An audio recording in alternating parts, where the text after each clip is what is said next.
Hi friends, welcome to law mate. I am Muskan Mandhiya, new legal guide. So guys, मैं law of torts की पूरी series बना रही हूँ। 2 वीडियोस मैं ऑलरेडी बना चुकी हूँ, लिंक डिस्क्रिप्शन में आप जाके देख सकते हैं। ये तीसरा पार्ट है जिसमें आज हम डिस्कस करने वाले हैं नेग्लिजेंस के बारे में, न्यूसेंस के बारे में, नर्वस शॉक के बारे में, ट्रेसपास अगेंस्ट प्रॉपर्टी के बारे में और बहुत कुछ। आई रिक्वेस्ट टू गाइस के प्लीज मुझे ध्यान से सुनते रहिए। Let's start. पहले हम स्टार्ट करेंगे नेग्लिजेंस से। नेग्लिजेंस क्या है? नेग्लिजेंस है ब्रीच ऑफ ड्यूटी। ठीक है, एक ऐसी ड्यूटी आपको मिली थी जिसको आपको पूरा करना ही करना था, लेकिन आपने उसे ओमिट कर दिया। ठीक है, आपने उसे पूरा नहीं किया। और अगर आपकी जगह कोई रीजनेबल पर्सन होता, कोई प्रूडेंट पर्सन होता, तो वो ड्यूटी पूरी करता ही करता। तो हम कह सकते हैं आपने नेग्लिजेंस का टॉर्ट कमिट किया है। According to Winfield and Jolowicz, negligence क्या है? डेफिनेशन क्या है उसकी? Negligence is a breach of a legal duty of care. ठीक है, आपके पास एक लीगल ड्यूटी थी ऑफ केयर की। ठीक है, जो डिफेंडेंट है उसको एक ड्यूटी दी गई थी केयर की, लेकिन उसने वो ड्यूटी पूरी नहीं की। बाय मिस्टेक यहाँ पे प्लेंटिफ लिख गया था, वहां पर डिफेंडेंट होगा, इसलिए मैंने लाइन खींच दी है। ठीक है, तो डिफेंडेंट की लीगल ड्यूटी थी कि उसको प्लेंटिफ की केयर करनी है, बट उसने वो केयर नहीं की, उसने वो ड्यूटी पूरी नहीं की, जिस वजह से अनडिजायर्ड डैमेजेस हुए प्लेंटिफ को। अब नेग्लिजेंस के 2 तरीके के मतलब है टॉर्ट में। पहला है कि तुमने नेग्लिजेंटली ये काम कर दिया, देखो। ठीक है, नेग्लिजेंटली ट्रेसपास कमिट कर दिया तुमने, नेग्लिजेंटली डिफेम कर दिया, किसी को बोलने कुछ जा रहे थे बोल कुछ दिया। तो एक तरीके से आप अपने कंडक्ट में नेग्लिजेंट थे। मतलब कुछ टॉर्ट्स को कमिट करने का मोड है नेग्लिजेंस। नेग्लिजेंस को टॉर्ट में 2 तरीके से बताया गया है। पहला है एक मोड की तरह। ठीक है, कुछ टॉर्ट्स कमिट करने के लिए नेग्लिजेंट एक मोड की तरह काम करता है। जैसे कि ट्रेसपास कमिट करने के लिए आप नेग्लिजेंट थे, तो यहां पर ट्रेसपास को कमिट करने के लिए जिस चीज की जरूरत थी वो थी नेग्लिजेंस। ठीक है, negligence acting as a mode of committing certain torts. Defamation commit करने के लिए नेग्लिजेंस एक मोड थी, राइट? दैट तुम नेग्लिजेंट थे और तुमने ट्रेसपास कमिट कर दिया, तुमने नेग्लिजेंटली ये बोल दिया जिस वजह से तुमने डेफमेशन कमिट कर दिया। बेसिकली जहां पर नेग्लिजेंस एक मोड की तरह एक्ट करता है, वहां पर मेंटल एलिमेंट इन्वॉल्व होता है, यानी कि मेंजरिया इन्वॉल्व होता है। वहीं दूसरे केस में नेग्लिजेंस खुद ही एक टॉर्ट है। एक केस में हमने देखा कि नेग्लिजेंस एक मोड है कुछ टॉर्ट्स कमिट करने के लिए, दूसरे केस में बताया गया कि नेग्लिजेंस खुद ही एक टॉर्ट है। नेग्लिजेंस आपको civil cases as well as criminal cases में देखने को मिल जाएगा। इसेंशियल एलिमेंट्स क्या है नेग्लिजेंस के? पहला है defendant owed duty of care to the plaintiff. अब इस केस में सिर्फ लीगल ड्यूटी की बात की गई। ठीक है, कि डिफेंडेंट की लीगल ड्यूटी थी प्लेंटिफ की तरफ, और अब ये प्लेंटिफ को प्रूव करना होगा कि वाकई में डिफेंडेंट की ड्यूटी थी उसकी तरफ। ऐसा नहीं कि सिर्फ बोला जा रहा है कि नहीं defendant owed a duty towards plaintiff. नहीं, यहाँ पे बर्डन ऑफ प्रूफ जो है वो प्लेंटिफ के ऊपर है। उसे प्रूव करना होगा कि हाँ वाकई में ही डिफेंडेंट की ड्यूटी थी मेरी तरफ। डोनोग वर्सेस स्टीवेंसन का केस देखेंगे।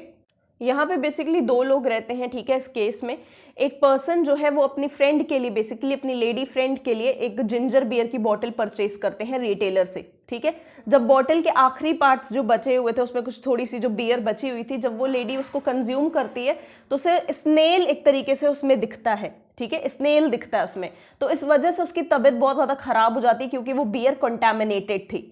तो वो लोग केस करते हैं मैन्युफैक्चरर के ऊपर कि तुम्हारी जो बॉटल थी एक तो पूरी सील्ड थी, तो हमें दिखेगा क्या कि उस बॉटल में क्या पड़ा हुआ है, राइट? जब हम उसको पोर करेंगे ग्लास में तभी तो हमें पता चलेगा कि ना कि उसमें कुछ गिरा हुआ है।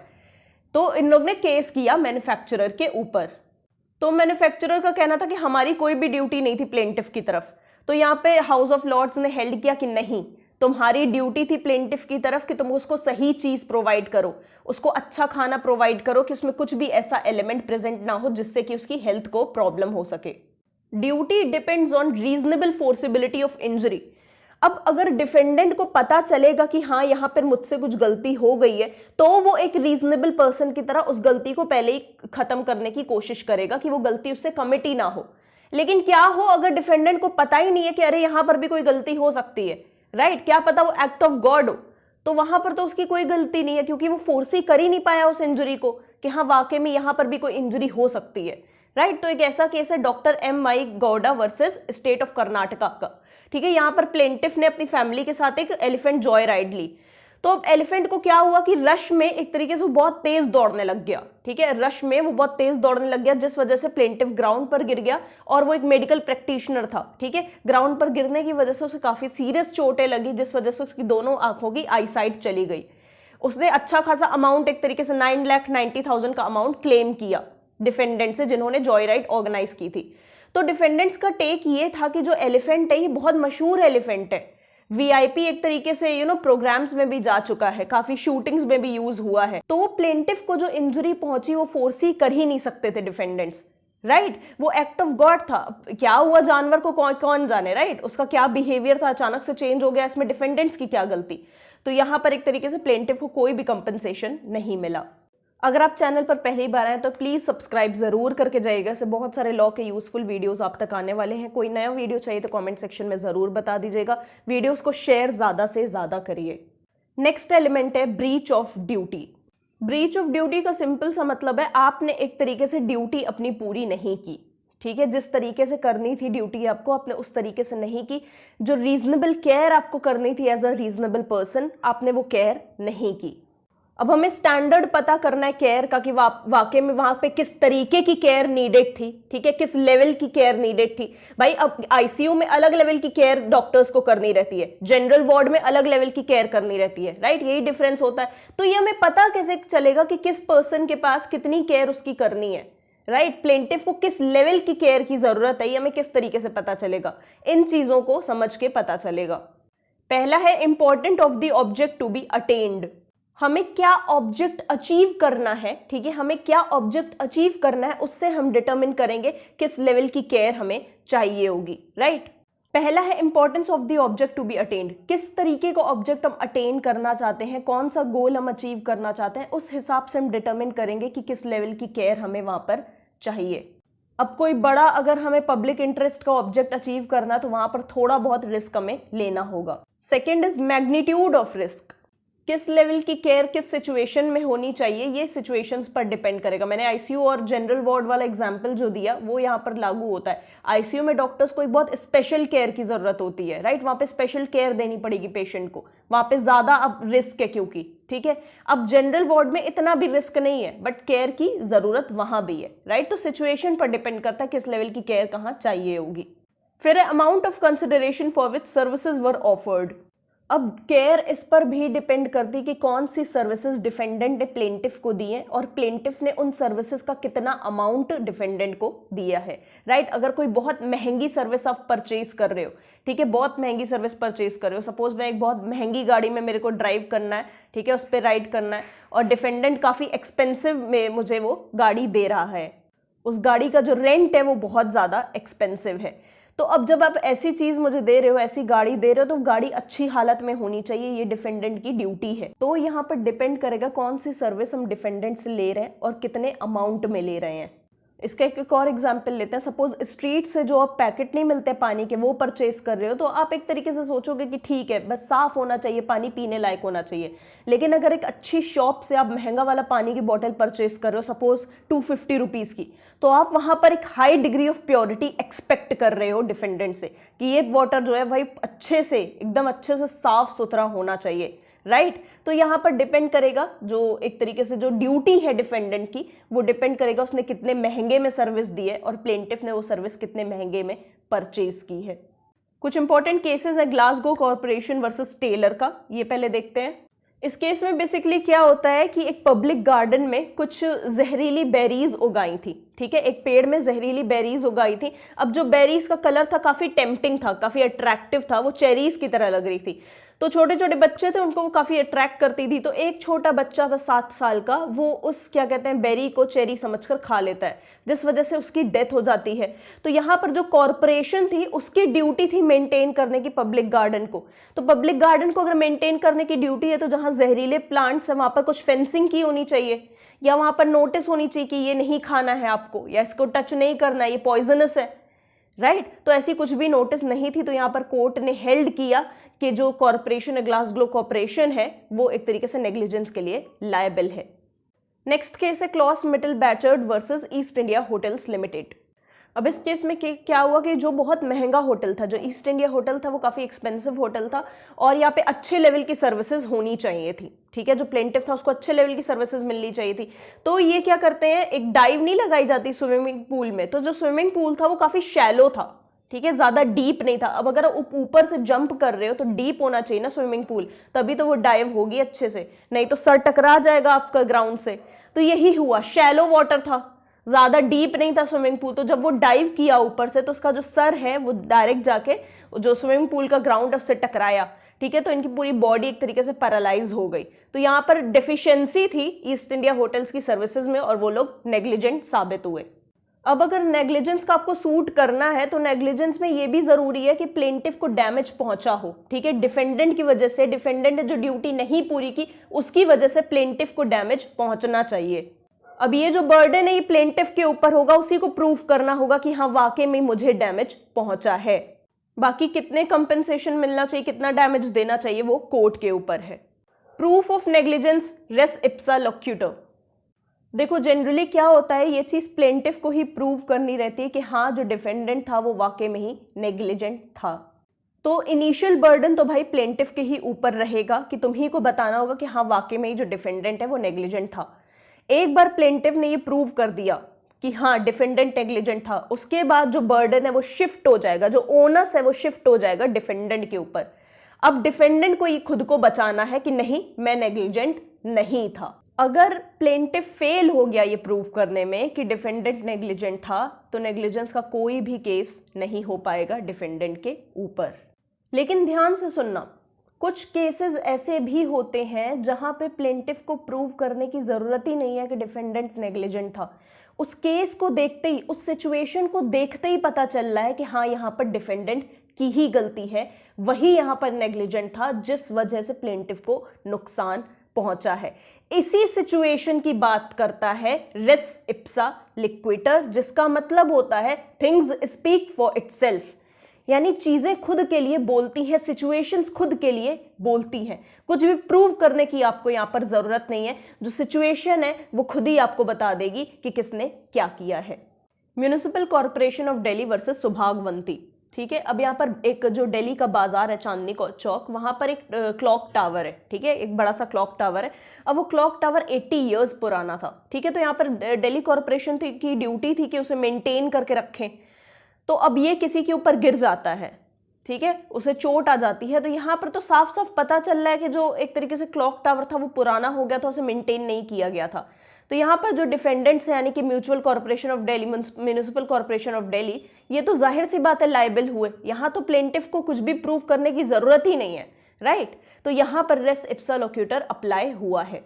Nihal Kaur versus director PGI Chandigarh. अब यहाँ पे जो डॉक्टर्स हैं उन्होंने ऑपरेशन के बाद जो सिजर्स होती हैं वो पेशेंट के पेट में ही छोड़ दी। ऐसे किस्से हमने काफी बार न्यूज़पेपर्स में पढ़े हैं, राइट। तो सिजर्स पेट में ही रह गई पेशेंट के, जिस वजह से उसकी कंडीशन वर्स होती चली गई और उसकी डेथ हो जाती है।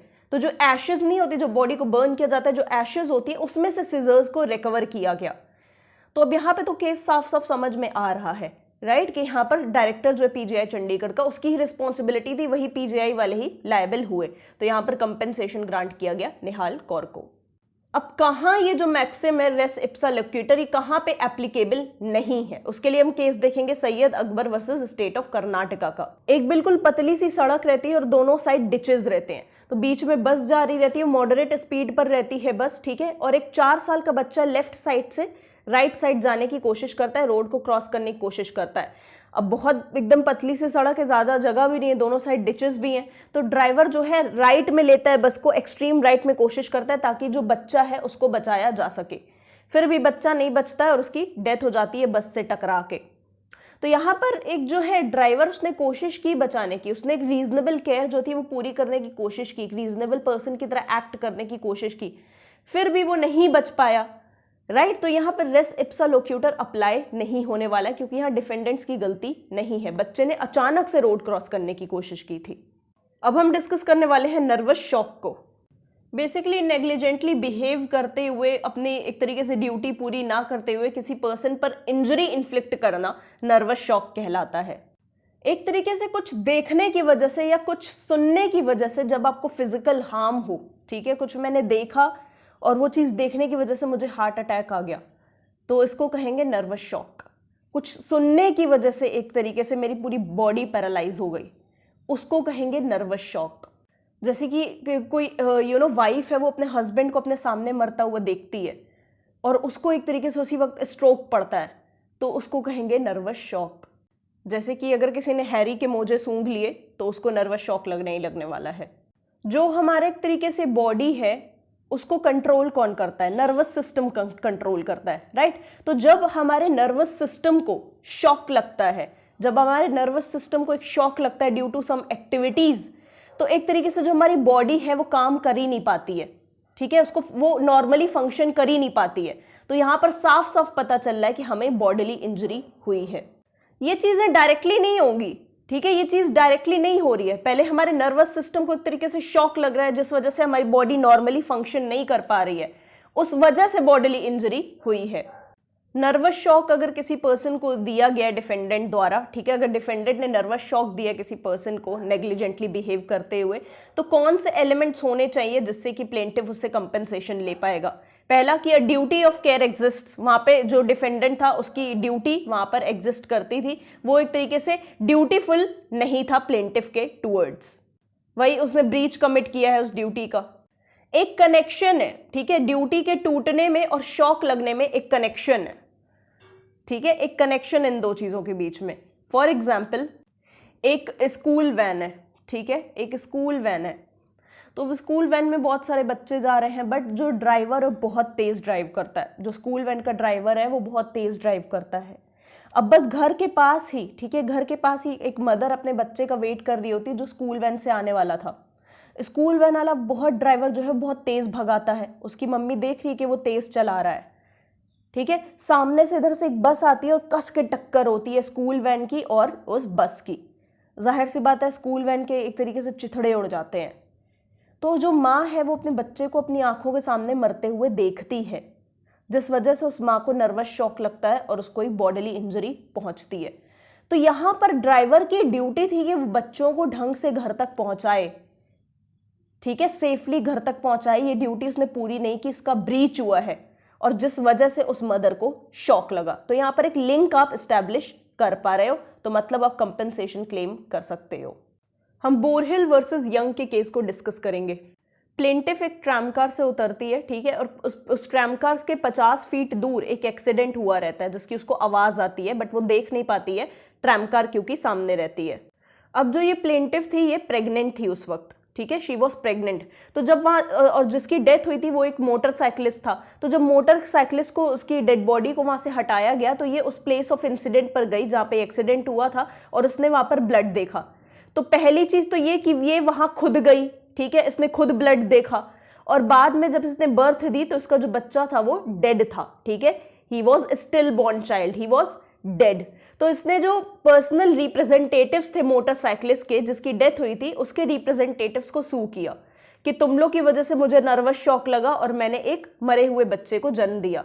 तो यहाँ पर कोर्ट ने कहा कि जो हुआ है तुम्हारे साथ, ठीक है, जो प्लेंटिफ के साथ हुआ है, यहाँ पर डिफेंडेंट दूर दूर तक नहीं सोच सकता था कि ये उसकी वजह से होगा, राइट। तो यहाँ पर तुम्हें कोई भी कंपेंसेशन नहीं मिलने वाला है और डिफेंडेंट्स यहाँ पर लायबल नहीं होंगे। कॉन्ट्रीब्यूटरी नेग्लिजेंस को डिस्कस करेंगे। हम देखते आ रहे कि डिफेंडेंट के नेग्लिजेंट एक्ट की वजह से प्लेंटिफ को नुकसान पहुंचता है, बट चलो डिफेंडेंट तो नेग्लिजेंट था ही, अगर प्लेंटिफ भी वहां पर नेग्लिजेंट हो जाए और उसकी वजह से प्लेंटिफ को ही नुकसान पहुंचे, ठीक है, एक बार डिफेंडेंट भी नेग्लिजेंट है, ठीक है, वो भी नेग्लिजेंटली एक्ट कर रहा है और उसके साथ साथ प्लेंटिफ भी नेग्लिजेंटली एक्ट करने लगे जिसकी वजह से प्लेंटिफ को ही नुकसान हो, तो हम कहेंगे कॉन्ट्रीब्यूटरी नेग्लिजेंस वहां पर कमिट किया गया है। मतलब अपने पैर पर कुल्हाड़ी मारना, भाई सामने वाला तो नेग्लिजेंट है ही, तो तुम तो नेग्लिजेंट बिहेव मत करो, तुम्ही को नुकसान हो रहा है उससे, वो भी उसके साथ मिलकर नेग्लिजेंटली बिहेव करने लगता है। तो यहां पर दोनों ही कंट्रीब्यूट कर रहे हैं नेग्लिजेंस को, राइट, यहां दोनों ही कंट्रीब्यूशन दे रहे हैं अपना अपना, तो इसको कहेंगे कंट्रीब्यूटरी नेग्लिजेंस। यहां पर केस देखेंगे रूरल ट्रांसपोर्ट सर्विस वर्सेस बेजलम बीबी का। सिंपल इस केस में इतना होता है कि जो बस थी वो ओवर क्राउडेड थी, बहुत ज्यादा भरी हुई थी और कंडक्टर ने और लोगों को बुला लिया कि आ जाओ आप लोग भी बैठ जाओ बस की छत पे, ठीक है। अब ये चीज ड्राइवर को नहीं पता थी कि लोग बस की छत पे भी बैठे हुए हैं, तो उसने ओवरटेक करने की कोशिश की कार्ट को। कार को ओवरटेक करने की कोशिश की तो वो कच्चे रोड पर चला गया जहां पर पेड़ थे ऊपर, तो एक पेड़ से लड़कर, उसकी ब्रांच से लड़कर जो ऊपर छत पे एक आदमी बैठा था, पैसेंजर बैठा था, वो नीचे गिरा, ठीक है, और उसकी डेथ हो गई।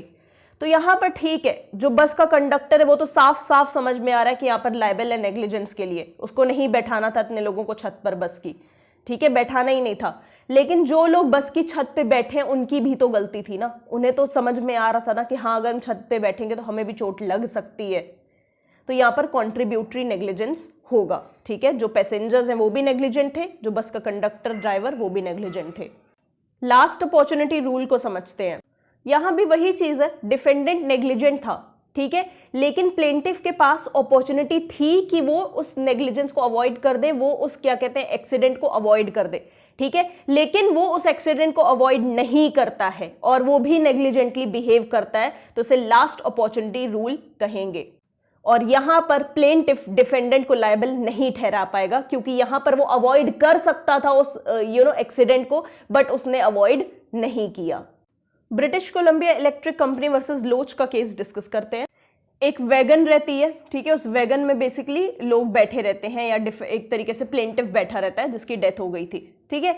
अब वो लोग क्या कहते हैं, जो वैगन का ड्राइवर है वो उसको ट्रैम की लाइन पर ले जाता है, जहां पर ट्रैम्स चल रही होती है उस लाइन पर ले जाता है। अब सामने से ट्रैम आ रही होती है, उस ट्रैम के जो ब्रेक्स थे वो सही हालत में नहीं थे। यहां पर एक तो वैगन वाले की गलती है कि तुम ट्रैम की लाइन में क्यों घुसे, दूसरा जो ट्रैम आ रहा था उसकी ब्रेक्स भी सही नहीं थे, तो वैगन की तो गलती थी कि वो उस जगह पर गया। लेकिन अगर जो ट्रैम आ रहा था सामने से वो स्पीड में आ रहा था, अगर वो थोड़ा धीरे होता, ब्रेक्स उसकी सही हालत में होते तो वैगन से टकराता नहीं, राइट, और प्लेंटिफ की डेथ ना होती। तो यहां पर एक तरीके से लास्ट अपॉर्चुनिटी किसके पास थी एक्सीडेंट को अवॉइड करने की, उस ट्रैम ड्राइवर के पास थी। अगर ब्रेक सही होते तो वो रोक सकता था ट्रैम को। Law reform contributory negligence act 1945, इसमें सिंपली इतना कहा गया कि अगर प्लेंटिफ की भी गलती है, ठीक है, प्लेंटिफ भी अगर नेग्लिजेंट था डिफेंडेंट के साथ साथ, तो प्लेंटिफ को पूरा कंपेंसेशन नहीं मिलेगा बट 50% कॉम्पेंसेशन ही मिलेगा। बाकी जो 50% कॉम्पेंसेशन होगा वो काट दिया जाएगा क्योंकि वो खुद भी नेग्लिजेंट था। बच्चों के केसेस में क्या होता है, कॉन्ट्रीब्यूटरी नेग्लिजेंस अप्लाई होती है या नहीं। अब देखो छोटा बच्चा है, ठीक है, अगर 6 साल का वो बच्चा उसे रोड क्रॉस करनी है तो उसमें इतना सेंस नहीं है कि उसके साथ क्या हो सकता है अगर उसने गलत कुछ किया तो, राइट, तो वहां पे कॉन्ट्रीब्यूटरी नेग्लिजेंस अप्लाई नहीं होगा। कॉम्पोजिट नेग्लिजेंस को एक बार समझते हैं।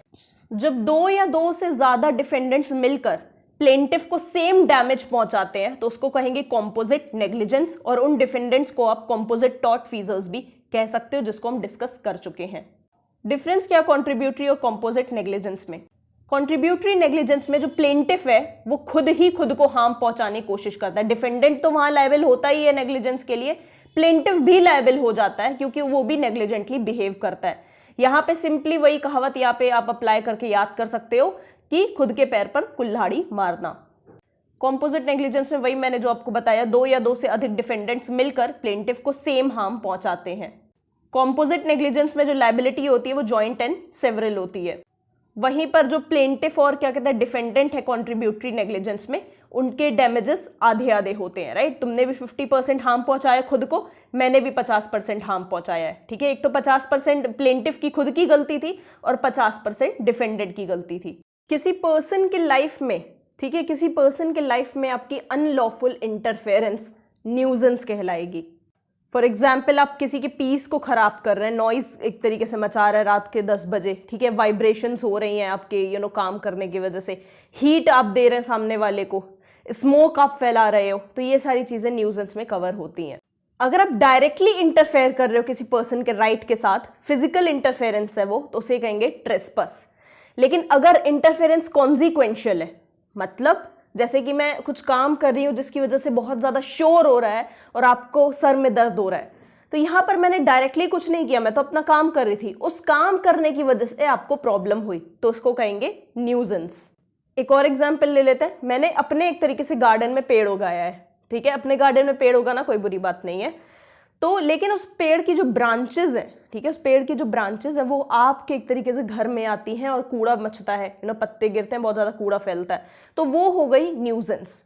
सब काम मैंने अपने ग्राउंड पर किया लेकिन उस काम करने की वजह से आपको प्रॉब्लम हुई, तो इसको न्यूजेंस कहेंगे। काइंड्स ऑफ न्यूजेंस में पहला है पब्लिक या कॉमन न्यूजेंस। पब्लिक या कॉमन न्यूजेंस को हम क्राइम मानते हैं। क्यों? क्योंकि पब्लिक एट लार्ज के अगेंस्ट होते हैं। तो जो पब्लिक एट लार्ज के अगेंस्ट अगर कुछ गलत होता है तो उसको क्राइम कहा जाता है। अगर किसी इंडिविजुअल पर्सन के अगेंस्ट न्यूजेंस होती है तो वो सिविल रॉन्ग में कवर होता है। एग्जाम्पल, अगर आपको अचानक से पता नहीं क्यों मन किया कि जो सड़क है उसको मैं खोदना शुरू कर दूं, तो आने जाने वालों का एक तरीके से वे आप ऑब्स्ट्रक्ट करने लगे, उनका रास्ता रोकने लगे, तो उसको कहेंगे पब्लिक न्यूजेंस। पब्लिक न्यूजेंस के लिए बेसिकली आप टॉर्ट में एक तरीके से केस नहीं कर सकते हो, लेकिन स्पेशल डैमेज क्या है ये समझते हैं। देखो, सड़क पर गड्ढा एक आदमी खोदने लगा, पता नहीं उसे क्या सूझी, क्या वो मेंटली डिस्टर्ब था, वो गड्ढा सड़क पे खोदने लगा, ठीक है, सबको दिक्कत यहाँ पे हो रही है, तो ये पब्लिक न्यूसेंस है। कोई एक जाके तो केस कर नहीं सकता है, ठीक है, क्योंकि ये क्राइम है।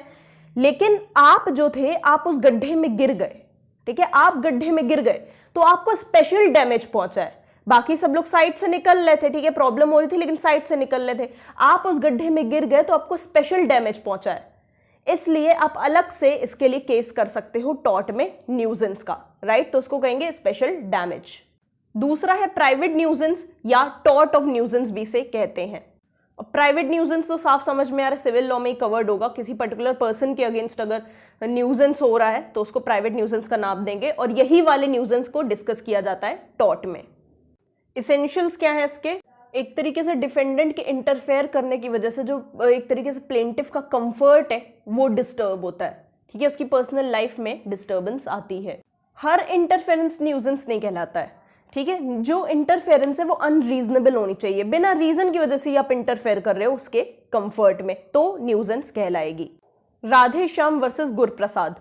अब यहाँ पे क्या हुआ, प्लेंटिफ और डिफेंडेंट सेम बिल्डिंग में रहते थे, ठीक है, डिफेंडेंट को एक फ्लोर मिल एस्टैब्लिश करनी थी उसी प्रेमाइसेस में, तो प्लेंटिफ्स ने कहा कि भाई यहाँ पे ऑलरेडी बहुत नॉइज है, तुम अपनी अगर यहाँ पे मिल एस्टैब्लिश करोगे तो हमारी हेल्थ भी खराब होगी और नॉइज से हमें नींद भी नहीं आएगी, एक तरीके से हमारी हेल्थ बहुत एडवर्सली इंपैक्ट होगी। तो प्लेंटिफ्स ने इंजंक्शन लगवाने के लिए ट्राई किया डिफेंडेंट के ऊपर कि वो अपनी फ्लोर मिल एस्टैब्लिश ना कर पाए। कोर्ट ने वो इंजंक्शन ग्रांट कर दिया कि हाँ, यहाँ पर वाकई में ही प्लेंटिफ के कंफर्ट में इंटरफेरेंस हो रही है। सेंसिटिव प्लेंटिफ, देखो न्यूजेंस आपके लिए हो सकता है, न्यूजेंस माइट भी वही एक्शन मेरे लिए ना हो, ठीक है। फॉर एग्जाम्पल, जो ट्रैफिक है रोड का, ठीक है, जो रोड पर ट्रैफिक है, मेरा घर है रोड के बगल में और वहाँ पे जो ट्रैफिक है उसकी मेरे को आदत हो चुकी है, ठीक है, वो ट्रैफिक मेरे को उसकी आदत हो चुकी है, तो मैं उसके अगेंस्ट कोई न्यूजेंस का केस थोड़ी करने वाली हूँ, राइट, उसके लिए मैं कोई न्यूजेंस का केस नहीं करने वाली हूँ। लेकिन अगर मेरी जगह कोई बीमार इंसान रह रहा होता, बहुत ज्यादा बीमार है, उसके लिए वो ट्रैफिक रोज रोज झेलना, वो शोर रोज रोज झेलना काफी मुश्किल होगा, तो वो पर्सन सेंसिटिव कहलाएगा और इसीलिए वो यहाँ पर केस नहीं कर सकता है, राइट। हम हर चीज रीजनेबल पर्सन की नजर से देखने की कोशिश करते हैं लॉ में, तो एक रीजनेबल पर्सन के लिए वो ट्रैफिक नॉर्मल है, ठीक है, वो ट्रैफिक नॉर्मल बात है। वहीं एक बीमार इंसान के लिए वो ट्रैफिक बहुत डेंजरस चीज है, तो वो यहाँ पर इस चीज का सहारा लेके न्यूजेंस का केस नहीं कर सकता है। मैलिस, अब हो सकता है कोई एक्ट स्टार्टिंग में नॉर्मल हो, लॉफुल हो, लेकिन डिफेंडेंट उसको अपनी इंटेंशन की वजह से अनलॉफुल बना दे, ठीक है। For example, Christie versus Davey के केस में क्या हुआ, एक म्यूजिक टीचर था, वो म्यूजिक टीचर जानबूझ के तेज तेज से बेसुरी आवाज में गाता था, गिटार बजाता था, विसल करता था, सीटी बजाता था, ताकि जो प्लेंटिफ रह रहे हैं बगल में उनको तकलीफ हो, वो इरिटेट हो। तो यहाँ पे म्यूजिक लेसन्स एक तरीके से लेना या म्यूजिक की प्रैक्टिस करना एक लॉफुल एक्ट है, ठीक है, कुछ गलत नहीं है। लेकिन अब जानबूझ के कोई बेसुरी आवाज में गाए, तेज तेज से गिटार बजाए, तेज तेज से ड्रम पीटे, तो ये एक तरीके से इरिटेशन पहुंचाने का एक तरीका बन जाता है, जिसके लिए प्लेंटिफ ने केस किया उसके ऊपर और ये एक तरीके से न्यूजेंस में कवर हुआ। पहला है इसमें इंजरी टू प्रॉपर्टी, ठीक है, अगर आप जानबूझ के किसी की प्रॉपर्टी या उसके कंफर्ट में इंटरफेरेंस डाल रहे हो तो आप न्यूजेंस कमिट कर रहे हो। ये इंटरफेरेंस टैंजिबल ऑब्जेक्ट के थ्रू भी हो सकती है, इंटैंजिबल भी हो सकती है। इंटैंजिबली मतलब जिसको छुआ ना जा सके, देखा ना जा सके। Second is injury to comfort और health of occupants of certain property. ये भी चीज यार वही चीज है, किसी के कंफर्ट में इंटरफेयर करना, किसी की कन्वीनियंस में इंटरफेयर करना जो एक पर्टिकुलर प्रॉपर्टी पर रह रहा है। Interference with right to light and air, England में क्या पोजीशन है इसकी? अब इंग्लैंड में जो right to light and air है वो आप प्रिस्क्रिप्शन के थ्रू अक्वायर कर सकते हो। प्रिस्क्रिप्शन का सिंपल सा मतलब होता है जब आप किसी राइट को ठीक है, जब आप किसी राइट को जो लॉ ने प्रोसेस दिया है, जो लॉ ने प्रोसेस प्रिस्क्राइब किया है, उसको फॉलो करते हुए अक्वायर करते हो, ठीक है, और उस राइट में जब कोई इंटरफेयर करता है, उस राइट को आपसे कोई छीनने की कोशिश करता है, तो हम कहेंगे उसने टॉर्ट कमिट किया है। तो right to light and air एक नेचुरल राइट नहीं है, इसको आप प्रिस्क्रिप्शन के थ्रू अक्वायर कर सकते हैं, और अगर उस राइट को अक्वायर करने के बाद कोई उसमें इंटरफेयर करता है तो उसने टॉर्ट कमिट किया, आप उसके अगेंस्ट एक्शन ले सकते हैं इन इंग्लैंड। इंडिया में क्या पोजीशन है ये देखते हैं। इंडिया में अगर आपको right to light and air चाहिए तो वो आपको ईजमेंट के थ्रू मिलेगा, ठीक है। वहां पे क्या है, इंग्लैंड में किसके थ्रू मिल रहा है, एक प्रिस्क्रिप्शन के थ्रू मिल रहा है। इंडिया में कैसे मिल रहा है, ईजमेंट के थ्रू मिल रहा है। ईजमेंट का सिंपल सा मतलब होता है right to use someone else's land, किसी और के लैंड को यूज करने का राइट ईजमेंट कहलाता है, ठीक है। अब ट्रेसपास जो है वो एक्शनेबल बाय इटसेल्फ होता है, ठीक है, इट्स एक्शनेबल पर से, ठीक है। न्यूजेंस जो है वहां पे डैमेज आपको प्रूव करने की जरूरत है, ट्रेसपास में आपको प्रूव करने की जरूरत नहीं है, न्यूजेंस में आपको डैमेजेस प्रूव करने होंगे। न्यूजेंस में डिफेंसेस दो कैटेगरी में डिवाइड होते हैं। पहली कैटेगरी है इफेक्चुअल डिफेंसेस की। पहला है प्रिस्क्रिप्टिव राइट टू कमिट न्यूजेंस, मतलब इसका मतलब ये है कि ये एक्ट करने के लिए, एक पर्टिकुलर एक्ट करने के लिए आपके पास प्रिस्क्रिप्टिव राइट है, ठीक है। आपने उस एक्ट के लिए एक राइट अक्वायर किया है लॉ की प्रोसेस को फॉलो करके, तो अब वो आप एक्ट कर सकते हैं। लेकिन अगर ये राइट आपके पास ना होता, अगर आपने ये एक्ट के लिए ये राइट प्रिस्क्रिप्शन के थ्रू अक्वायर ना किया होता, फिर आप ये एक्ट करते, तो आप पर न्यूजेंस का केस हो सकता था, ठीक है।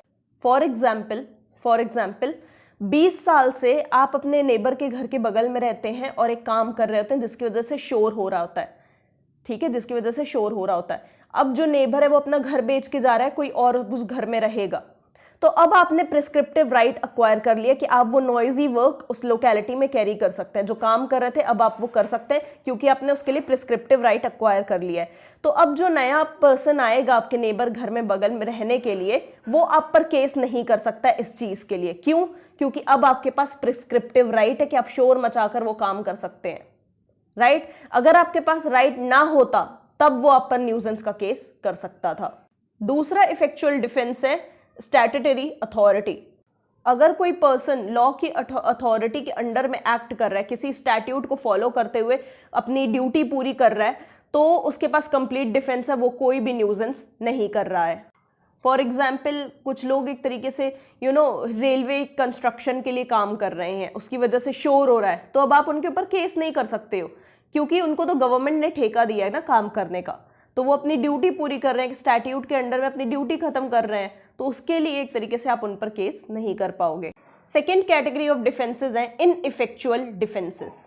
इसमें से पहला है nuisance due to acts of others. इसका सिंपल सा मतलब है 2-3 लोग, ठीक है, या उससे ज्यादा लोग जब मिल के कोई एक्ट कर रहे हैं, तो वो एक्ट एक तरीके से न्यूजेंस क्रिएट कर रहा है प्लेंटिफ के लिए। लेकिन अगर वो एक्ट कोई अकेला पर्सन कर रहा होता, अकेले डिफेंडेंट कर रहा होता, तब वो एक्ट एक तरीके से न्यूजेंस ना क्रिएट कर रहा होता।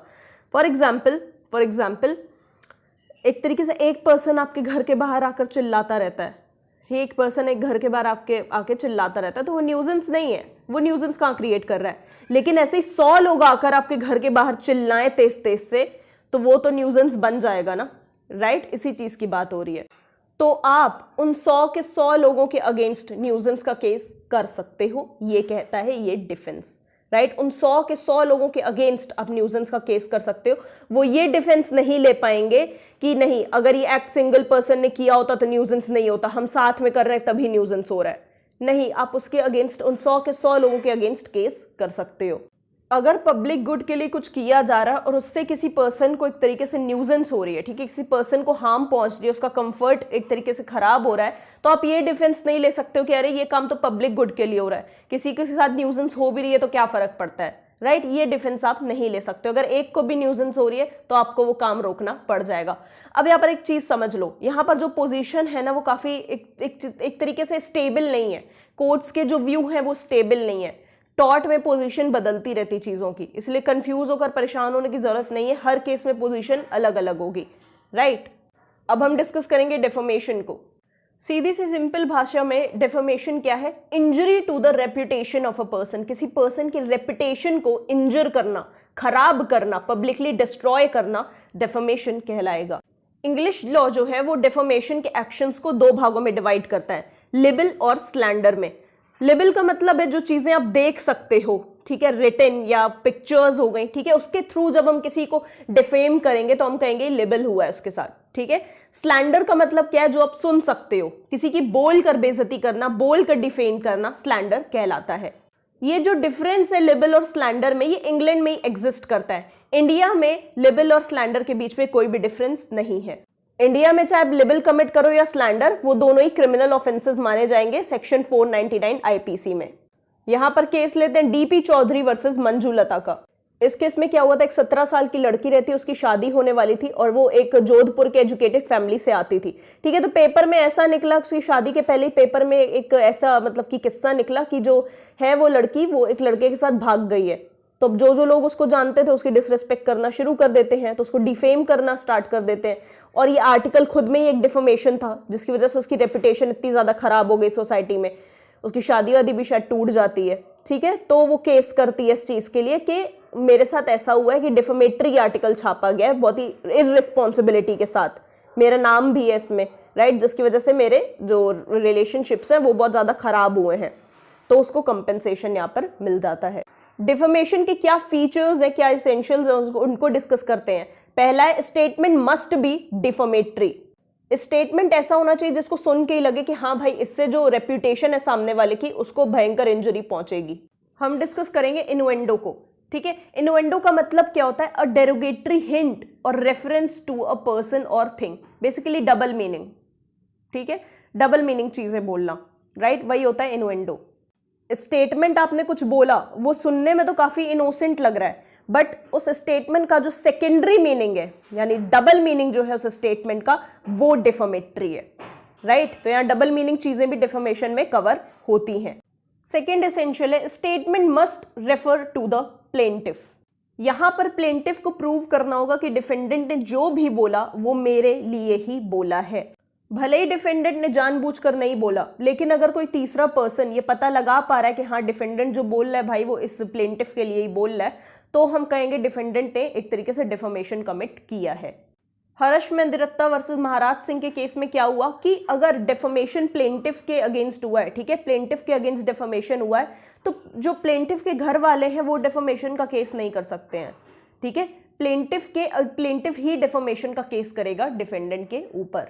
Defamation of a class of persons, अगर एक पूरे ग्रुप को मैंने डिफेम किया है, ठीक है, अगर डिफेंडेंट ने प्लेंटिफ्स के पूरे ग्रुप को डिफेम किया है, तो अब उस ग्रुप में से कोई एक पर्सन निकलकर ये नहीं बोल सकता कि अरे अरे मेरे साथ भी डिफेमेशन हुआ है। ग्रुप से कोई पर्सन इंडिविजुअली निकल के ये नहीं बोल सकता कि हाँ इसने जो भी बोला ये मेरे लिए बोला है, नहीं, डिफेमेशन पूरे ग्रुप का हुआ है। तो defamation of a class of person का एक एग्जाम्पल लेते हैं, ठीक है। एक जो क्या कहता है डिफेंडेंट है, वो जो पूरी पॉलिटिकल पार्टी है उसको डिफेम करता है, जो पूरी पॉलिटिकल पार्टी है उसको डिफेम करता है, तो उस पॉलिटिकल पार्टी का कोई एमएलए निकलकर ये नहीं बोल सकता अरे इसने जो भी कहा वो मेरे लिए था, ठीक है, इसने मेरा डिफेमेशन किया है, मेरे अगेंस्ट डिफेमेशन हुआ है, नहीं, पूरी पॉलिटिकल पार्टी के अगेंस्ट हुआ है, राइट। तुम अलग से एक्शन नहीं सीख कर सकते हो डिफेंडेंट के अगेंस्ट। थर्ड एसेंशियल है स्टेटमेंट मस्ट बी पब्लिश्ड। यहां पे पब्लिश का मतलब क्या है, यहां पे पब्लिश का मतलब ये नहीं कि पेपर में पब्लिश करा देना, यहां पे पब्लिकेशन का मतलब है कि जो डिफेमेटरी मटेरियल है, ठीक है, जो डिफेमेटरी मैटर है वो किसी तीसरे पर्सन को पता चले, राइट। जैसे कि मुझे डिफेम करना है अपने फ्रेंड को, तो मैं एक लेटर उसको भेजूंगी जो कि डिफेमेटरी होगा। अब वो लेटर अगर मैं अपने टाइपिस्ट से टाइप करवा रही हूं, तो टाइपिस्ट उसे सुन रहा है और फिर टाइप कर रहा है, तो बस उसका सुनना, ठीक है, बस उसका एक वो जो टाइप कर रहा है उसका सुनना, ये डिफेमेशन कॉन्स्टिट्यूट करेगा, ये पब्लिकेशन हो गया। क्यों? क्योंकि हम दोनों के सिवा, मेरी फ्रेंड और मेरे सिवा किसी तीसरे को पता चला इस चीज के बारे में, तो ये डिफेमेशन है, ठीक है, वो मैटर पब्लिश्ड माना जाएगा। डिफेंसेस क्या है डिफेमेशन के, कैसे डिफेंडेंट खुद को बचा सकता है? पहला है जस्टिफिकेशन और ट्रुथ। सिविल एक्शन में क्या होता है, ठीक है, अगर आपको सिविल एक्शन लेना है डिफेमेशन के अगेंस्ट, तो अगर जो डिफेमेटरी मटेरियल है, ठीक है, डिफेंडेंट ने कुछ बोला प्लेंटिफ के अगेंस्ट और प्लेंटिफ ने उस पर डिफेमेशन का केस किया, तो डिफेंडेंट अगर ये प्रूव कर पाता है कि मैंने जो कुछ भी कहा है वो सब कुछ सच है, तो उस पर कोई भी एक्शन नहीं लिया जाएगा। ये सिविल केस में होता है। लेकिन अगर क्रिमिनल केस किया है, क्रिमिनल डिफेमेशन का केस हुआ है डिफेंडेंट के ऊपर, तो वो इस चीज का डिफेंस नहीं ले सकता कि मैंने जो भी बोला वो सच था। ये डिफेंस नहीं माना जाएगा। सेकेंड डिफेंस है फेयर कमेंट का। अगर आप पब्लिक इंटरेस्ट में कोई फेयर कमेंट कर रहे हो, ठीक है, तो वो एक तरीके से डिफेंस माना जाएगा डिफेमेशन के अगेंस्ट। फेयर कमेंट के लिए भी यार कुछ इसेंशियल्स हैं, जैसे कि it must be a comment, ठीक है, वो कमेंट ही होना चाहिए, वो आपका ओपिनियन ही होना चाहिए। ऐसा नहीं कि आप फैक्ट्स बताने लग गए, फैक्ट्स बताने लग गए तो आप इस चीज का डिफेंस नहीं ले पाओगे, आपको अपना ओपिनियन देना है, right. Second, it must be a fair comment, मतलब ऐसा कमेंट होना चाहिए जो कि सच ट्रू फैक्ट्स पर बेस्ड हो। ऐसा नहीं है कि कुछ मन गढ़ंत कहानियां बता के बोल रहे हो, वो सच में एक्चुअल में होना चाहिए, राइट, ट्रू फैक्ट्स पर बेस्ड होना चाहिए। तीसरा है the matter commented upon must be of public interest, मतलब आप जो भी बोल रहे हो पब्लिक के हित में बोल रहे हो। Administration of government departments, public companies, ये सारी चीजें पब्लिक इंटरेस्ट के मैटर्स में कवर होती हैं। तीसरा डिफेंस है प्रिविलेज। प्रिविलेज दो तरीके की होती हैं। पहला है हमारे पास एब्सोल्यूट प्रिविलेज, ठीक है। एब्सोल्यूट प्रिविलेज क्या है? एब्सोल्यूट प्रिविलेज का मतलब होता है कि आपने कुछ भी बोला हो, भले ही वो झूठ फैक्ट्स हो या सच फैक्ट्स हो, चाहे आपने गलत इंटेंशन से बोला हो चाहे सच इंटेंशन से बोला हो, आपके ऊपर कोई भी डेफेमेशन का केस नहीं होगा। एब्सोल्यूट प्रिविलेज किनको मिली हुई है?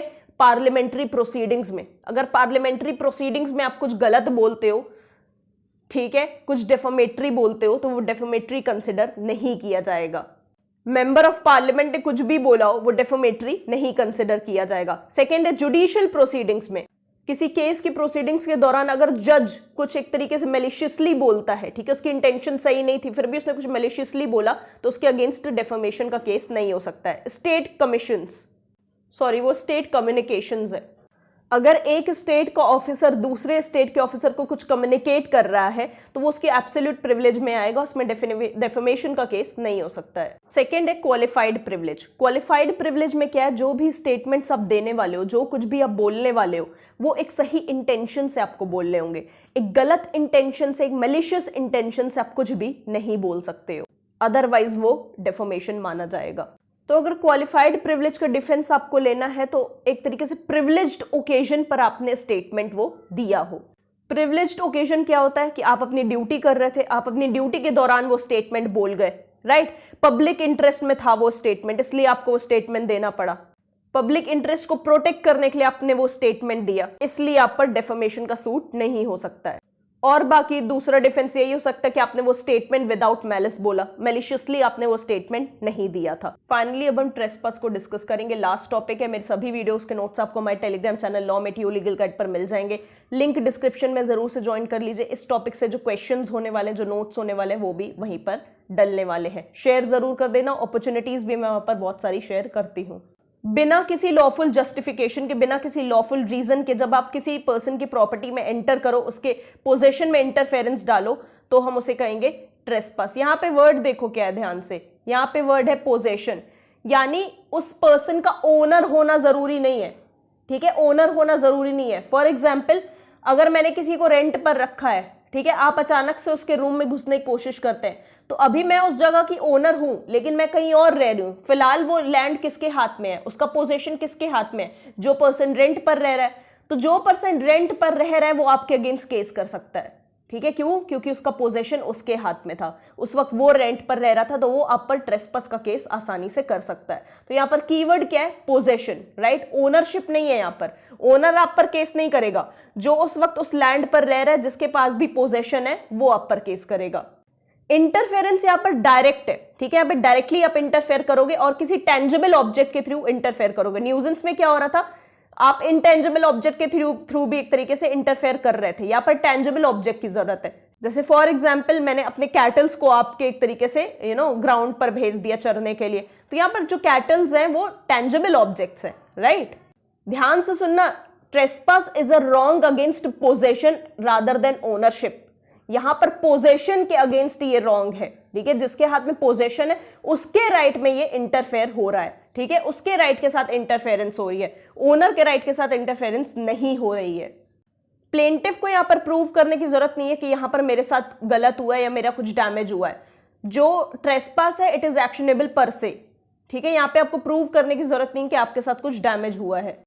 ट्रेस्पस एब इनिशियो क्या है? एब इनिशियो का मतलब होता है स्टार्टिंग से ही, ठीक है। ट्रेस्पस एब इनिशियो का मतलब क्या होता है? मान लो कोई पर्सन है जिसके पास लॉफुल अथॉरिटी है आपके पोजेशन में एंटर करने की, आपकी प्रॉपर्टी में एंटर करने की, वो उस लॉफुल अथॉरिटी के साथ आपके पोजेशन में एंटर करता है, आपकी प्रॉपर्टी में एंटर करता है, लेकिन जब वो एंटर करता है तब उसके पास लॉफुल अथॉरिटी रहती है, लेकिन बाद में अब वो उस अथॉरिटी को अब्यूज करने लगता है, उस अथॉरिटी का गलत यूज करने लगता है, तो वो पर्सन कहलाएगा ट्रेसपासर एब इनिशियो, यानी वो पर्सन स्टार्टिंग से ही ट्रेसपासर था। भले ही वो स्टार्टिंग से एक लॉफुल अथॉरिटी से आया था और बाद में उसने अथॉरिटी का अब्यूज किया, लेकिन उसको लॉ जो है ट्रेसपासर एब इनिशियो के नाम से ही जाना जाएगा। इसका एक एग्जाम्पल ले लेते हैं। मेरा जो घर है वहां पे एक जो पासपोर्ट के लिए चेकिंग करने के लिए नहीं पुलिस ऑफिसर आते हैं, वो पुलिस ऑफिसर्स मेरे घर आए पासपोर्ट के लिए चेकिंग करने के लिए, मुझसे मिलने के लिए, ठीक है। वहां तक तो ठीक था, आप एक लॉफुल अथॉरिटी से आ रहे हो। बाद में मैं किसी रूम में गई तो उन्होंने कोई डॉक्यूमेंट्स मेरे उठाकर अपने पास रख लिए, तो उन्होंने अपनी अथॉरिटी का मिसयूज किया, तो वो कहलाएंगे ट्रेसपासर एब इनिशियो। यहां पर है हमारे सामने 6 कारपेंटर्स केस। अब यहाँ पर 6 कारपेंटर रहते हैं, वो एक जगह पे एंटर करते हैं, एक होटल में जाते हैं, वहां पे वो लोग ब्रेड और वाइन ऑर्डर करते हैं। खाने पीने के बाद भाई वो पैसा ही नहीं देते हैं, ठीक है, मिसफीजेंस कमिट करते हैं, तो इनको कहा जाएगा ट्रेसपासर्स एब इनिशियो। स्टार्टिंग में तो ये सही एक इंटेंशन से आए थे, खाने की इंटेंशन से आए थे, बाद में ये पे ही नहीं करना चाहते थे उस फूड के लिए, तो ये ट्रेसपासर एब इनिशियो बन गए। एंट्री विद अ लाइसेंस, अगर आप मेरी परमिशन से मेरी प्रेमाइसेस में एंटर कर रहे हो, ठीक है, वो प्रेमाइसेस मेरे पोजेशन में है, आप मेरी परमिशन से मेरी प्रेमाइसेस में एंटर कर रहे हो, तो उसको कहेंगे एंट्री विद अ लाइसेंस। और इस चीज के लिए मैं आप पर कोई भी केस नहीं कर सकती हूँ। फॉर एग्जाम्पल मेरे ग्राउंड पर एक पेड़ है, वो मुझे कटवाना है, तो मैंने आपको बुला लिया, ठीक है, तो ये मैंने आपको एंट्री विद अ लाइसेंस दिया। Hurst versus Picture Theatres Limited के केस में क्या हुआ, यहाँ जो प्लेंटिफ है उसको टिकट मिली थिएटर की तरफ से कि आप मूवी देख सकते हो, राइट, उसने टिकट परचेज की। बाद में जो थिएटर वाले थे उनको लगने लगा कि इसने टिकट परचेज ही नहीं की है, ये जबरदस्ती ऐसे बैठा है, राइट, तो उसको लड़ाई झगड़े से उठाकर बाहर फेंक दिया गया थिएटर के। इन्होंने केस किया कि ऐसा मेरे साथ हुआ है, तो यहाँ पर थिएटर वालों ने खुद टिकट दी, तो वो किस हिसाब से बोल रहे हैं कि ये पर्सन जो है ट्रेसपासर है? जब आपने खुद ही किसी को लाइसेंस दिया है एंट्री का, तो आप ये नहीं बोल सकते कि वो पर्सन ट्रेसपासर है। अब जिस पर्सन के हमने इंटरफेयर किया जिसके राइट के साथ, उसके पास क्या रेमेडीज अवेलेबल है? पहला है री एंट्री। अब आप अगर जबरदस्ती मेरी प्रॉपर्टी में घुस आए हो, ठीक है, मेरे पोजेशन में जबरदस्ती अपने इंटरफेरेंस किया, तो मेरे पास अधिकार है कि मैं आपको वहां से हटाऊं, मैं वहां से आपको हटाकर अपना पोजेशन आपसे वापस लूं, और मैं रीजनेबल फोर्स ही यूज कर सकती हूँ। जितना फोर्स आपने यूज किया मैं भी उतना ही फोर्स यूज कर सकती हूँ। ऐसा नहीं है कि आप मेरे लैंड पर चले आए तो मैं आपको गोली चला दूं, नहीं, मैं आपको हाथ पकड़ के माइट भी ये बोलकर आपको बाहर करूंगी उस जगह से। सेकेंड है एक्शन फॉर इजेक्टमेंट, ठीक है, अगर किसी पर्सन के पास उसकी प्रॉपर्टी थी, वो उसे पोजेस करता था, और उस इमूवेबल प्रॉपर्टी से, ठीक है, इमूवेबल प्रॉपर्टी से उसे हटाया गया है, ठीक है, वहां पे ट्रेसपास कमिट किया गया और उसके इमूवेबल प्रॉपर्टी से उसे हटा दिया गया है, उसे डिस्पोजेस कर दिया गया है, तो वो अपनी इमूवेबल प्रॉपर्टी रिकवर कर सकता है, ठीक है, विदाउट एस्टैब्लिशिंग एनी टाइटल। इसका मतलब क्या है विदाउट एस्टैब्लिशिंग एनी टाइटल? मतलब उसे ये बताने की जरूरत नहीं पड़ेगी कोर्ट को कि ये जो प्रॉपर्टी है वो मेरी ही है, राइट, ये बताने तक की जरूरत नहीं पड़ेगी उसे। बस तुम्हें तुम्हारे पोजीशन से हटाया गया, तुम्हें डिस्पोजेस करवाया गया, तुम्हें उस जगह से निकाला गया, तुम्हें तुम्हारी प्रॉपर्टी वापस मिल जाएगी। तुम्हें यह बताने की जरूरत नहीं कि वो प्रॉपर्टी तुम्हारी है, राइट, ये टाइटल एस्टैब्लिश करने की जरूरत नहीं है। एक्शंस फॉर मैनी प्रॉफिट्स, पहले समझते हैं मैनी प्रॉफिट्स क्या होते हैं। फॉर एग्जाम्पल मेरे पास एक आम का बाग है, ठीक है, आपने एक तरीके से धोखाधड़ी से मुझसे वो आम का बाग ले लिया, मुझे डिस्पोजेस कर दिया, मैं अपनी प्रॉपर्टी से बाहर हो चुकी हूं, आपके पास वो पोजेशन है, राइट, तो आपने आम बेच बेच के जो प्रॉफिट अर्न किया है, जो रॉन्गफुली प्रॉफिट आपने कमाया है, वो मैनी प्रॉफिट्स कहलाएंगे। रॉन्गफुली जो भी गेन्स आप करोगे, जो भी प्रॉफिट्स आप कमाओगे, वो मैनी प्रॉफिट्स कमाएंगे, सॉरी, वो मैनी प्रॉफिट्स कहलाएंगे। तो जिस पर्सन को उसके लैंड से डिस्पोजेस करवाया गया, जिस पर्सन को उसके लैंड से हटाया गया, उसका पोजेशन छीना गया, अगर उस लैंड पर, ठीक है, अगर उस लैंड पर डिफेंडेंट कुछ प्रॉफिट्स अर्न करता है, ठीक है, अगर उस लैंड पर कुछ वो डिफेंडेंट कुछ प्रॉफिट्स अर्न करता है, तो प्लेंटिफ वो प्रॉफिट्स भी क्लेम कर सकता है। यही आम के बाग वाला एग्जांपल ले लो, आपने मेरे को मेरी प्रॉपर्टी से निकाल दिया, ठीक है, उस प्रॉपर्टी को अपने रेंट पर भी चढ़ा दिया, आम भी आप बेच रहे हो, तो जो भी रॉन्गफुली आप एक तरीके से कमा रहे हो प्रॉफिट, मैं अपनी प्रॉपर्टी तो आपसे वापस लूंगी ही लूंगी, वो प्रॉफिट्स भी जो आपने अर्न किए हैं उस दौरान, मैं वो प्रॉफिट्स भी आपसे लूंगी। फोर्थ रेमेडी है डिस्ट्रेस डैमेज फीजेंट। सपोज मेरे पास एक खेत है, ठीक है, उस खेत में आपने क्या कहते हैं अपने गाय और बैल छोड़ दिए चरने के लिए, तो अब मैं उन गाय बैल को अपने पास पकड़ कर रख लूंगी जब तक आप मुझे कंपेंसेशन नहीं दोगे, ठीक है। ये भी एक तरीके से ट्रेसपासिंग ही कहलाएगा। अगर आपने कैटल्स को किसी और के ग्राउंड्स पर चरने के लिए छोड़ दे रहे हो, तो वो पर्सन उन कैटल्स को पकड़ कर रख सकता है, रिटेन कर सकता है, डिटेन कर सकता है, जब तक आप उसे उसका कंपेंसेशन नहीं दे देते। जो भी कैटल्स ने नुकसान किया होगा आपको उसका कंपेंसेशन देना होगा, तभी वो पर्सन आपके कैटल्स को छोड़ेगा। ट्रेसपास टू गुड्स, वीडियो को अगर आप लाइक कर दोगे तो बहुत ज़्यादा खुशी होगी। जितनी भी मेहनत कर रही हो ना यार, एक मोटिवेशन आ जाएगा और मेहनत करने का। सो प्लीज़ लाइक ज़रूर करके जाना।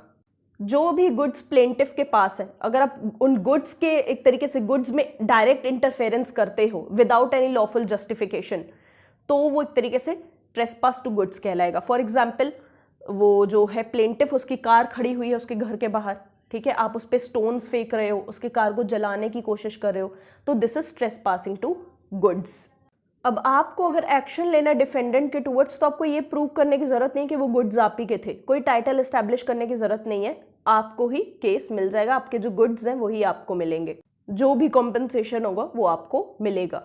कर्क वर्सेस ग्रिगोरी के केस में क्या होता है, जो एक तरीके से पर्सन ए है उसकी डेथ हो जाती है, ठीक है, तो जो उसकी सिस्टर इन लॉ रहती है वो उस कमरे से ज्वेलरी उठा के दूसरे कमरे में रख देती है ताकि वो ज्वेलरी सेफ रहे। तो जहाँ पे उसने दूसरी जगह ज्वेलरी रखी, दूसरे कमरे में जब वो ज्वेलरी रखने गई तो वहाँ से ज्वेलरी चोरी हो जाती है। तो अब यहाँ पर सिस्टर इन लॉ जिसने ज्वेलरी अच्छे से सेफ्टी के लिए दूसरे कमरे में रखी थी, उसको एक तरीके से ट्रेसपासिंग टू गुड्स के लिए एक तरीके से रिस्पॉन्सिबल माना जाता है कि उसने ट्रेसपासिंग टू गुड्स कमिट किया। भले ही उसने चोरी नहीं की, भले ही उसने दूसरे कमरे में सेफ्टी के लिए रखा, लेकिन फिर भी उसे ट्रेसपासिंग टू गुड्स के लिए लायबल माना जाएगा। Next is trespass to detinue. अब जबरदस्ती जब डिफेंडेंट, ठीक है, जबरदस्ती जब डिफेंडेंट प्लेंटिफ के गुड्स को डिटेन कर ले रहा है, ठीक है, प्लेंटिफ के गुड्स को डिटेन कर ले रहा है और उन्हें वापस नहीं करना चाह रहा है, लॉफुली डिमांड कर रहा है प्लेंटिफ उन गुड्स की, लेकिन डिफेंडेंट उन गुड्स को प्लेंटिफ को नहीं लौटा रहा है, तो यहाँ पर जो प्लेंटिफ है वो डेटेन्यू का एक्शन कर सकता है, एक्शन ले सकता है डिफेंडेंट के अगेंस्ट। डेटेन्यू जो है वो इंग्लैंड में अबॉलिश हो चुका है और इंडिया में डेटेन्यू नहीं बोला जाता है, बेसिकली इसको स्पेसिफिक रिलीफ एक्ट के अंडर में कवर किया गया है। मतलब आप अपनी movable property specific relief act के अंडर में रिकवर कर सकते हो इंडिया में। फॉर एग्जाम्पल, आपके दोस्त ने आपसे बाइक ली थी कुछ दिन के लिए, अब वो बाइक आपको लौटाने को तैयारी नहीं है, बाइक आपकी वो लौटाने को तैयारी नहीं है, डिटेन कर लिया उसने बाइक को, तो आप स्पेसिफिक रिलीफ एक्ट के अंडर में उस बाइक को रिकवर कर सकते हो। Trespass to conversion, trespass to conversion को यानी कन्वर्जन को ट्रोवर भी कहते हैं। मतलब गुड्स के साथ इस तरीके से डील करना कि जो ओनर का राइट है उसे वायलेट करे, उसके साथ इनकंसिस्टेंट हो। इसके लिए हम रिचर्डसन वर्सेस एटिंगसन का केस देखें, एटकिंसन का केस देखेंगे, ठीक है। इसमें क्या होता है, जो डिफेंडेंट होता है वो प्लेंटिफ की थोड़ी सी वाइन लेता है ये बहुत फनी केस है, ठीक है, प्लेंटिफ की वाइन लेता है, तो वाइन की जो बॉटल है वो आधी खाली हो जाती है, तो बॉटल आधी खाली हो तो पता चल जाएगा कि उसने पी है, तो उसमें वो पानी डाल देता है, ठीक है, उसमें पानी डाल देता है कि लगे कि वाइन की बॉटल पूरी पूरी भरी है, राइट। तो जो वाइन की बॉटल रहती है, जो वाइन उसमें रहती है, उसका नेचर चेंज हो गया, राइट, उसकी आइडेंटिटी खराब हो गई। अब वो वाइन कहाँ रह जाएगी, राइट, उसमें पानी डाल दोगे तो उसकी आइडेंटिटी खराब हो गई, उसकी जो एक्चुअल आइडेंटिटी थी उसको कन्वर्ट करके कुछ और बनाने की कोशिश की गई, तो यहाँ पे जो डिफेंडेंट है वो कन्वर्जन के लिए लायबल माना गया। प्लेंटिफ के पास इमीडिएट राइट टू पोजेशन होना चाहिए गुड्स का, ठीक है, जब वो कन्वर्ट किए जा रहे हैं उसके पास इमीडिएट राइट ऑफ पोजेशन होना चाहिए। डिसीट को हम समझेंगे, ये हमारा लास्ट टॉपिक है। डिसीट का मतलब क्या है, कुछ रॉन्गफुल या ऐसे विलफुली स्टेटमेंट्स बोलना, ठीक है, कुछ गलत स्टेटमेंट्स बोलना, कुछ फॉल्स स्टेटमेंट्स बोलना। आपको पता है आप जो बोल रहे हो वो झूठ है, डिफेंडेंट को पता है मैं जो बोल रहा हूं वो झूठ है और इससे प्लेंटिफ को नुकसान होने वाला है, राइट। तो ऐसे स्टेटमेंट्स बोलना, ऐसे झूठे स्टेटमेंट्स बोलना जिसकी वजह से प्लेंटिफ को नुकसान हो, उसको कहेंगे डिसीट। इसेंशियल्स क्या है इसके, पहला है फॉल्स स्टेटमेंट ऑफ फैक्ट्स, यानी जो भी फैक्ट्स बोल रहा है डिफेंडेंट उसे पता है कि मैं जो बोल रहा हूं वो झूठ है, राइट, उसे बहुत अच्छे से ये चीज क्लियर है। फिर दूसरा है ड्यूटी टू स्पीक, यहां पर हम एग्जाम्पल ले लेते हैं इंश्योरेंस कॉन्ट्रैक्ट का, राइट। जो इंश्योर्ड है उसको, जिसको इंश्योरेंस लेनी है, उसको सारे फैक्ट्स, जो भी सारे फैक्ट्स जो पूछेगा इंश्योरर, वो साफ साफ बताने हैं इंश्योरेंस कंपनी को, राइट। ये उसकी ड्यूटी होती है बोलने की। अगर वो नहीं बोलेगा तो वो गलत साबित कर देगा खुद को। फिर है duty to correct the false statements. जैसे कि डिफेंडेंट ने कुछ बोला, ठीक है, उसे लग रहा था जो मैं बोल रहा हूं वो सही है, लेकिन बाद में उसे पता चलता है कि मैंने जो बोला वो गलत था, वो झूठ था। उसे बाद में ये चीज पता चलती, पहले पता नहीं थी। तो उसकी ड्यूटी है कि वो अपने स्टेटमेंट को करेक्ट करे और प्लेंटिफ को सही इंफॉर्मेशन पहुंचाए। Part of facts are disclosed and other part is withheld. भाई आपने मुझे आधी हकीकत बताई है, ठीक है, बाकी हकीकत तो आपने छुपा के रखी है, तो वो भी फ्रॉड या डिसीट में कवर हो जाएगा। आपने पूरा सच मुझे नहीं बताया, आपने आधा ही सच बताया मुझे। फिर है एक्टिव कंसीलमेंट ऑफ डिफेक्ट्स। मतलब मैंने आपसे गैस सिलेंडर खरीदा, आपको पता था जो गैस सिलेंडर है वो लीक है नीचे से, राइट, आपको ये चीज पता थी, तो और मुझे डैमेज हुआ जब मैंने उसे यूज किया, तो आपने एक तरीके से इस डिफेक्ट को छुपाया क्यों अपनी सर्विस में, राइट। अपने प्रोडक्ट में इस डिफेक्ट को आपने छुपाया क्यों, मुझे बताना चाहिए था, राइट। तो ये एक्टिव कंसीलमेंट ऑफ डिफेक्ट्स। दूसरा जो हमारा इसेंशियल है वो है knowledge about the falsity of the statement. Plaintiff को ये साबित करना होगा कि डिफेंडेंट ने जो बोला वो झूठ था, राइट, वो फॉल्स था, वो स्टेटमेंट गलत था, वो झूठ था, ये प्लेंटिफ को ही साबित करना होगा। थर्ड इसेंशियल है intention to deceive the plaintiff. For example defendant ने ए को कुछ बताया, ठीक है, वो चीज झूठ थी, ए को कुछ बताया, वो चीज झूठ थी। डिफेंडेंट को ये चीज पता है कि ए जो भी करेगा वो जाके पहले बी को बताएगा, बी वही चीज फॉलो करेगा। तो जब डिफेंडेंट को पता था कि मैं ए से कुछ भी बोलूंगा बी उसको फॉलो करेगा और उसको नुकसान होगा, तो ये उसे नहीं करना था, राइट। यहाँ पर plaintiff must be actually deceived. यहाँ पर जो बी है उसे डिसीव किया गया है। प्लेंटिफ कौन है यहाँ पर, बी, जिसको डैमेज हुआ है, उसे यहाँ पर डिसीव किया गया है। सो लास्ट है हमारे पास जो एसेंशियल है, the plaintiff must actually deceived. भाई सिर्फ सुन लेने से कुछ नहीं होता है, राइट, सिर्फ सुन लेने से कुछ नहीं होता है। जो प्लेंटिफ है उसने जो स्टेटमेंट सुना, जब वो उस स्टेटमेंट को फॉलो करके कोई एक्ट करेगा और उसे नुकसान होगा उस एक्ट से, तभी आप उस पर जो डिफेंडेंट के ऊपर डिसीट का केस कर सकते हो। ऐसे ही नहीं कि मैंने सुन लिया और कुछ हो गया, नहीं। जो तुमने सलाह सुनी, जो स्टेटमेंट तुमने सुना, वो सुनने के बाद जब तुमने कुछ एक्ट किया और उससे तुम्हें नुकसान हुआ, तब उसको डिसीट में कवर किया जाएगा। कमेंट सेक्शन में कुछ पूछना चाहो तो पूछ लेना। So thank you so much for watching this video friends, and we'll meet soon in the next video. Good luck.